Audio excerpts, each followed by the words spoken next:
మన ప్రభువైన యేసుక్రీస్తు పరిశుద్ధ నామములో ఈ పాడ్కాస్ట్ ద్వారా వాక్యం ఉంటున్న ప్రతి వారికి నా హృదయపూర్వకమైనటువంటి వందనాలు. దేవుడు మిమ్మును దీవించునుగాక. కీర్తనల గ్రంథం 107వ కీర్తన 28వ చరణం. శ్రమకు తాళలేక వారు యెహోవాకు మొర్రపెట్టిరి, ఆయన వారి ఆపదల నుండి వారిని విడిపించెను. చదివినటువంటి వాక్య భాగంలో జనులు యెహోవాకు మొర్రపెట్టిరి అనేటువంటి మాటను మనం చూస్తున్నాం. అయితే వారు మొర్ర ఎప్పుడు పెట్టారు? అన్ని సమృద్ధిగా ఉన్నప్పుడు కాదు, ఆరోగ్యం ఒంటి నిండా ఉన్నప్పుడు కాదు, ఇంటి నిండా కావలసినటువంటి సదుపాయాలు ఉన్నప్పుడు కాదు, కంటికి నచ్చింది చేసేటప్పుడు కాదు, వారి హృదయం సంతోషంగా ఉన్నప్పుడు కాదు. వారు మొర్ర పెట్టింది శ్రమలో. ఆ శ్రమలు కూడా సాధారణమైనటువంటి శ్రమలు కాదు, శ్రమకు తాళలేనటువంటి శ్రమలు, వాటిని సహించలేని, భరించలేని, ఓర్చుకోలేని, ఇక నా వలన కాదు అనేటువంటి శ్రమలు. ఒక్క మాటలో చెప్పాలి అనగా అగ్ని వంటి శ్రమలు. ఆ అగ్నికి తాళలేక, నిలబడలేక, తట్టుకోలేక, ముందుకు సాగలేక నిలిచిపోయి ఇప్పుడు వారు మొర్ర పెడుతూ ఉన్నారు. నా ప్రభు మొర్ర పెట్టే వారి యొక్క మొర్రను అసహ్యించుకునేవాడు కాదు, తృణీకరించేవాడు కాదు, నెట్టివేయేవాడు కానే కాదు. ఆయన ప్రతి వాని మొర్రను చెవియొగ్గి ఆలకించేవాడు, ఆయన ప్రార్థన ఆలకించేవాడు, ఆయన దృష్టి ఉంచి చూచువాడు, పరిస్థితులను మార్చి సంతోషాన్ని కలిగించేవాడు. అయితే జనులు శ్రమకు తాళలేక యెహోవాకు మొర్ర పెట్టినప్పుడు ఆయన ఏం చేశారు? మీ జీవితం అలాగే ఉండాలి, మీరు చేసిన తప్పిదములకు, మీ గర్వములకు, మీ అహంకారములకు, మీ కృతజ్ఞత లేనటువంటి స్థితికి, మీరు చేసినటువంటి పనులకు, మీ పాపాలకు, మీ క్రియలకు ఇది మీకు సరైనటువంటి శిక్ష అని ప్రభువు వారిని అపహసించలేదు, ప్రభువు వారిని తోసివేయలేదు. వారి ప్రార్థన, వారి మొర్ర, వారి కన్నీరు, వారి దుఃఖము, వారి బాధను చూచిన ప్రభువు వెంటనే స్పందించి ఆయన వారి ఆపదలలో నుండి వారిని విడిపించెను. ఎంతో అమూల్యమైనటువంటి వాక్కు. ఆయన వారి ఆపదలలో నుండి విడిపించెను. విడిపించే ప్రభు ఎక్కడి నుండి విడిపిస్తాడు? ఆశీర్వాదకరంగా, సంతోషంగా, ఫలభరితంగా, పచ్చగా ఉన్న వాటిని అక్కడి నుండి బయటకు తీసుకొచ్చి ఎండిపోయినట్లుగా బాధతో, దుఃఖముతో, భారముతో, ఆర్థిక ఇబ్బందులతో, అసమాధాన స్థితిగతులతో, వ్యతిరేకతలతో, నష్టాలతో, నిరాశ, నిస్పృహలో, ఒంటరితనంతో దేవుడు నిలబెడతాడంటే కానీ కాదు. ఆపదలలో నుండి విడిపిస్తాడు తప్ప ఆపదలలోకి ఆయన వారిని నడిపించాడు. కొందరిని మనం చూస్తూ ఉంటే వారు మనకి ఈ సమయంలో సహాయం చేస్తారేమో, ఈ సందర్భంలో మనకి సహాయం చేస్తారేమో, ఈ పరిస్థితుల నుండి మనం విడుదల పొందడానికి వారు మనకి తోడు ఉంటారేమో అని అనుకుంటే నమ్మిన వారిని బట్టి ఆపద మరింత ఎక్కువ అవుతుంది. అప్పుడు అనిపిస్తుంది, అయ్యో వీరికి చెప్పకుండా ఉంటే బాగుండేదే, వీరికి ఈ విషయం తెలియకుండా ఉంటే మేలుగా ఉండేదే, వీరికి తెలియడం చేత, వీరికి చెప్పడం చేత, వీరి మీద ఆశ పెట్టుకునే చేత మనము మరింత నష్టాల్లోకి, మరింత కష్టాల్లోకి, మరింత శ్రమలలోకి నెట్టబడ్డాము, త్రోయబడ్డాము అనేటువంటి విషయం అర్థమవుతుంది. ఆ సందర్భంలో ఇక ఎన్ని ఆలోచించినా నిరుపయోగమే. అయితే నా ప్రభువు ఆపదల నుండి విడిపించేవాడు. ఎవరికి సహాయం చేయడానికి ఎవరు సిద్ధంగా ఉంటారో వారు ధన్యులు. కొందరిని చూస్తూ ఉంటే వారు అడిగినటువంటి ఆ సహాయం కొరకు వీరు ఎక్కడికన్నా వెళ్ళడానికి, ఏదైనా చేయడానికి సిద్ధంగా ఉంటారు. కేవలం వారు నా మీద నమ్మకంతో వచ్చారు, నేను ఏదైనా చెయ్యాలి అనేటువంటి మంచి మనస్సుతో. ఆ సందర్భంలో వైద్యులను చూసుకున్న ఆ రోగి పెట్టుకునేటువంటి నమ్మకాన్ని బట్టి వైద్యాన్ని మంచిగా అందించాలని, మంచి ఆరోగ్యవంతమైనటువంటి వారిగా వీరిని సిద్ధపరచాలని, మంచి వైద్యాన్ని అందించాలని వారు కోరుకుంటారు. మరి కొన్ని సందర్భాల్లో న్యాయవాదులు వీరి పట్ల న్యాయం ఉంది, వీరికి ఏదైనా సరే వీరికి న్యాయం జరగాలి, మనము చేయగలిగినది చేయాలి అని వారు మంచి మనసుతో విడిపించడానికి ప్రయత్నం చేస్తూ ఉంటారు. వారి మీద జనులు పెట్టుకున్నటువంటి నమ్మకాన్ని బట్టి. సాధారణంగా మనుషులకే యథార్థతను బట్టి, మంచితనాన్ని బట్టి, న్యాయాన్ని బట్టి వీరికి మనం సహాయం చేయాలి, నాదైన శైలిలో వీరికి నేను అండగా నిలబడాలి అని అనుకుంటూ ఉంటే, మరి మన కొరకు ఆయన మహిమను విడిచి సిలువకు దిగివచ్చి ఆకాశానికి భూమికి మధ్యన అటు తండ్రికి దూరమై, ఇటు ప్రేమించిన జనులకు దూరమై, ఆకాశంలో ఒంటరిగా, ఎవరికి నచ్చనివాడుగా, ఎవరికి చేరువలో లేనివాడిగా మిగిలినటువంటి ప్రభు తన ప్రాణాన్ని సైతం మన కొరకు అర్పణగా అర్పించినటువంటి త్యాగమూర్తికి, రక్షకుడికి మరి ఇంకెంత ప్రేమ ఉంటుంది?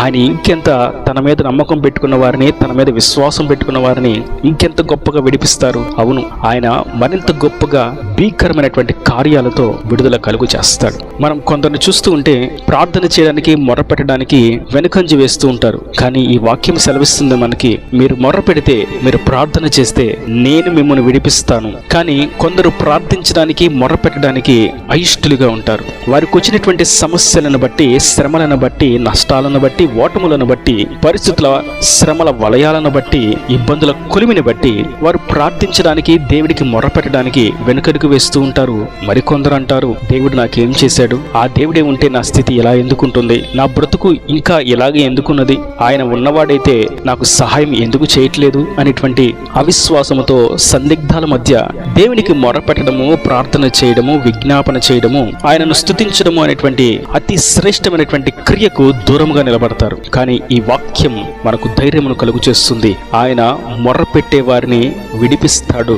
ఆపదలలో నుండి, బాధలలో నుండి, అనారోగ్య స్థితులలో నుండి, అవిశ్వాస బ్రతుకులో నుండి, జయించలేని తీరాలలో నుండి, నష్టాలలో నుండి, దుష్టుల మధ్య నుండి, ఓటములలో నుండి, అనారోగ్య స్థితులలో నుండి ఆయన విడిపిస్తాడు. విడిపించటం మట్టుకు కాదు గాని ఆయన తనను నమ్ముకున్న వారికి విడుదల దయచేస్తాడు అనేటువంటి సాక్ష్యాన్ని అనుగ్రహిస్తాడు. ఈ లేఖనం మనం చదివినప్పుడు శ్రమకు తాళలేక వారు యెహోవాకు మొర్రపెట్టిరి అని ఎవరిని గూర్చి వ్రాయబడి ఉన్నది? అది ఇజ్రాయేలీల యొక్క జనాంగమును గూర్చి వ్రాయబడి ఉన్నది. వాగ్దాన సంతతిని గూర్చి వ్రాయబడి ఉన్నది. వారు అనేటువంటి ఒక 2 అక్షరాలలో లోతైనటువంటి చరిత్ర దాగి ఉన్నది. వారు ఏ శ్రమలలో దేవునికి మొరపెట్టారు? ఆకలి కొరకు, దాహము కొరకు, శత్రు భయముతోనూ, అనారోగ్యము బట్టి వారు వెళ్తున్న ప్రయాణంలో, ఆ 40 సంవత్సరములు వారు వెళ్తున్నటువంటి ప్రయాణంలో ప్రతి చిన్నదానికి వారు మొరపెడుతూనే ఉన్నారు. అది అల్పమైనదా, గొప్పదా అనేటువంటి విషయాన్ని ప్రక్కన పెడితే, దాహం వేసినా మాకు దాహానికి నీళ్లు లేవు అన్నారు. ఆకలి పుట్టిన ఆహారంగా ఏమీ లేదు అన్నారు. శత్రువులు వచ్చినా మాకు భయం వేస్తుంది అన్నారు. ప్రతి దానికి మొర్రపెట్టారు. దేవుడు వారిని వారి ఆపదలు అన్నిటిలో నుండి విడిపించాడు, సమృద్ధిని కలుగు చేశాడు. ఒక్క మాటలో చెప్పాలి అనగా, ఎదుట ఎర్ర సముద్రం ఉన్నది, వెనుక ఫరో సైన్యం ఉన్నది. ఈ రెండిటి మధ్య ఎటు వెళ్ళాలి అనేటువంటి సందిగ్ధంలో, అవిశ్వాసంలో, భయాందోళనలో, దిక్కు తోచని స్థితిలో విస్మయం పొందిపోతూ ఉన్నారు ఇజ్రాయేల్ జనాంగము. కానీ శ్రమకు తాళలేక వారు యెహోవాకు మొర్రపెట్టినప్పుడు ఆయన వారి మధ్య నిరాటంకంగా సాగుతున్నటువంటి, పొంగుతున్నటువంటి అలలను గద్దించి, వారిని ముంచివేయడానికి ఎగసిపడుతున్నటువంటి జలసంద్రమును గద్దించి, ఆ సముద్రమును 2 పాయలుగా చేసి ఆరిన నేలలో వారిని నడిపించాడు. వారిని అప్పటి వరకు బాధ పెట్టిన, హింసించిన, దుఃఖానికి గురి చేసిన, ఆకలి తీర్చక, దాహమునకు నీరు ఇవ్వక వారిని బానిసత్వపు బ్రతుకులో మగ్గిపో చేసినటువంటి శత్రువుల చేతుల నుండి పూర్తిగా ఆయన వారిని విడిపించాడు. మరెన్నటికీ ఆ శత్రువు వారికి కనపడకుండా, మరెన్నటికీ ఆ బాధలు వారికి తగలకుండా, మరెన్నటికీ ఆ బాణాలు వారికి తాకకుండా వారిని పూర్తిగా విడిపించాడు. శ్రమకు తాళలేక వారు మొరపెట్టినప్పుడు ఆయన వారిని విడిపించాడు. నా ప్రియ సహోదరులారా, వాక్యం వింటుండగా శ్రమకు తాళలేనిటువంటి పరిస్థితిలో మీరు ఉన్నారా? నా ప్రభు అంటున్నారు, నాకు మొర్రపెట్టండి, నేను మిమ్మల్ని విడిపిస్తాను. శ్రమ వచ్చినప్పుడు, బాధ వచ్చినప్పుడు, ఇబ్బంది వచ్చినప్పుడు అనేకులు మన మనసులో మెదులుతూ ఉంటారు. మరి మనుషులు మెదులుతూ ఉండగా దానికంటే ముఖ్యంగా ప్రభువును జ్ఞప్తికి తెచ్చుకొని, నన్ను ఈ స్థితిలో నుండి విడిపించగలిగినటువంటి ప్రభు ఆయన ఒక్కడే అని గుర్తించి ఆయన యొద్దకు చేరినట్లయితే అది ఎంత శ్రేష్టమైనటువంటి విషయం. కొందరు శ్రమకు తాళలేక దేవునికి దూరమై, మందిరానికి దూరమై, ఇక నా జీవితం కట్టబడదు, నా భర్త మారడు, నా భార్య మారదు, నేను ఈ చదువులో ముందుకు రాణించలేను, నాకు ఉద్యోగం రాదు, నేను ఈ వ్యాపారము చేయలేను, నేను ఈ అప్పుల సమస్యల నుండి బయటకు రాలేను, నేను నా కుటుంబాన్ని సంతోషంగా చూసుకోలేను, నా బిడ్డలు మారరు, నా తల్లిదండ్రులు మారరు, నా కుటుంబీకులు నన్ను ఎప్పటికీ చేర్చుకోరు, నేను చేసినటువంటి పాపంలో నుండి నన్ను విడిపించేవారు ఎవరూ లేరు, నేను ఓడిపోయినటువంటి స్థితిలో నాకు ధైర్యం చెప్పేవారు ఎవరూ లేరు, ఈ చీకటి క్రియల్లో నుండి నన్ను విడిపించే శక్తి ఎవరికీ లేదు, ఈ కోర్టు సమస్యలో నాకు న్యాయం చేయువారు ఎవరూ లేరు, నా పక్షాన ఉండి నాది సత్యము అని సాక్ష్యము చెప్పువారు ఎవరూ లేరు అని శ్రమకు తాళలేక నిలిచిపోయినటువంటి వారి కొరకు ఆయన ఒక భరోసా, ఆయన ఒక నిరీక్షణ పుట్టించేటువంటి మాటను, ధైర్యమును కలుగు చేసేటువంటి వాక్కును అనుగ్రహిస్తున్నారు. శ్రమకు తాళలేక మొర్రపెట్టినటువంటి మీ పితరులను జ్ఞాపకము చేసుకున్నది, వారిని నేను వారి ఆపదలన్నిటిలో నుండి విడిపించిన రీతిని మిమ్మును నేను విడిపించే శక్తి కలిగిన వాడునని ఆయన చెప్తూ ఉండగా, మనం ఆయనకు మొర్రపెట్టినట్లయితే,